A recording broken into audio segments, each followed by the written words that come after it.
Hello বন্ধুরা, Mithun Chakraborty versus Mithun Chakraborty. হ্যাঁ, আপনারা ঠিকই শুনছেন। একটা লেটেস্ট আপডেটস দেবো মিঠুন দাকে নিয়ে কিন্তু বারবার করে আপডেটস বাংলা ইন্ডাস্ট্রিতে ঘুরে ফিরে আসছে। এটা একটা মিঠুন চক্রবর্তী যারা ফ্যান আছে তাদের কাছে সত্যি একটা আনন্দের বিষয়।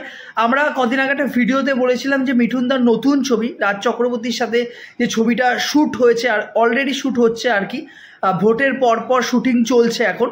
তো সেই ছবি শুটিংয়ের ফ্লোর থেকে একটা ছবি রিলিজ করে দেওয়া হয়েছে যে সিনেমাটা কিন্তু খুব তাড়াতাড়ি আসছে। কবে রিলিজ করবে এখনও কিন্তু প্রযোজনা সংস্থা থেকে কিছুই জানানো হয়নি।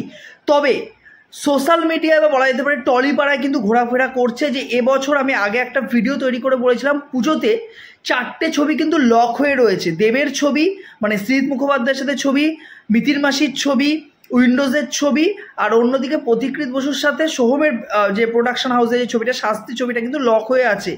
এসবিএফ এর কোনো ছবি কিন্তু এখনো পর্যন্ত তারা কোনো কিছু জানাননি কোন ছবি আসবে পুজোয়। যদিও একেন বাবু এটা রাশিয়ায় শ্যুট হওয়ার কথা, কিন্তু এখনো পর্যন্ত কিছু ফাইনাল হয়নি। রাশিয়ায় একটা সমস্যা হচ্ছে শ্যুট করার ক্ষেত্রে। তারা রাহুল মুখার্জিকে দায়িত্ব দিয়েছিলেন পুজোয় একটা ছবি আনার জন্য, কিন্তু রাহুল মুখোপাধ্যায়, অনির্বাণ এবং প্রসেনজিতের সাথে তারা একটা ছবি করার কথা ছিল। সেখানে ডেটের জন্য ছবিটা কিন্তু এখনো পর্যন্ত কিছু ফাইনাল হয়নি।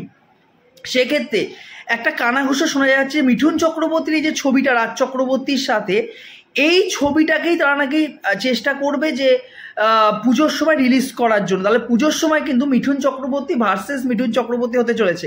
এবং এটাও শোনা যাচ্ছে যে এখানে এই যে আগের দিন যে ছবিটা লিক হয়েছিল সোশ্যাল মিডিয়া তারা দিয়েছিলেন, পোস্ট করেছিলেন নিজের থেকে, এখানে একটা দুর্গাপুজোর একটা সেটে আর কি, সেখানে একটা গানের দৃশ্যপট শ্যুট হয়েছে এবং বাবা যাদব ছিলেন সেখানে, প্রযোজনা সংস্থার সবাই ছিলেন এবং রাজ চক্রবর্তী, শুভশ্রী তারা সবাই কিন্তু উপস্থিত ছিলেন।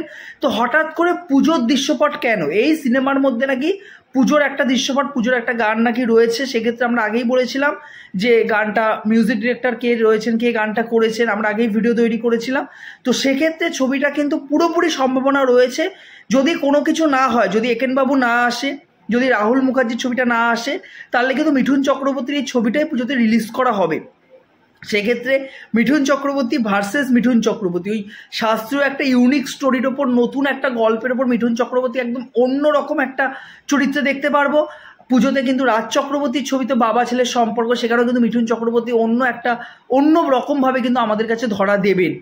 যদিও আপনারা জানেন যে এই সময় দাঁড়িয়ে ফ্র্যাঞ্চাইজির ছবি ছাড়া, গত বছর ফ্র্যাঞ্চাইজির ছবি ছাড়া এসবিএফ এর সবথেকে সফল ছবি ছিল কাবুলিওয়ালা। আজকে এসবিএফ বাইরে গিয়ে যতই ছবি প্রযোজনা করুক না কেন, তাদের যত কোটি টাকা ইনকাম হোক না কেন, মিঠুন চক্রবর্তীর কাবুলিওয়ালা কিন্তু তাদের প্রোডাকশন হাউসকে বাইরের দেশে পরিচিতি লাভ করিয়েছে, বাইরের দেশ থেকে প্রচুর পুরস্কার নিয়ে এসেছেন তারা।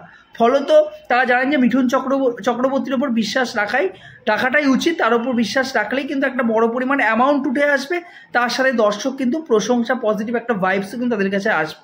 এবছর শেষে দেবের সাথে ছবিও তার রয়েছে। তো মিঠুন চক্রবর্তীর বছর, সেই নিয়ে কোনো সংশয় নেই। দেখা যাক মিঠুন চক্রবর্তী ভার্সেস মিঠুন চক্রবর্তী হয় কিনা। আপনাদের কি মতামত বা আপনারা কি এটা দেখতে চান? কমেন্ট বক্সে জানিয়ে ভিডিওটিকে লাইক করে পাশে থাকবেন বন্ধুরা। জয় হিন্দ।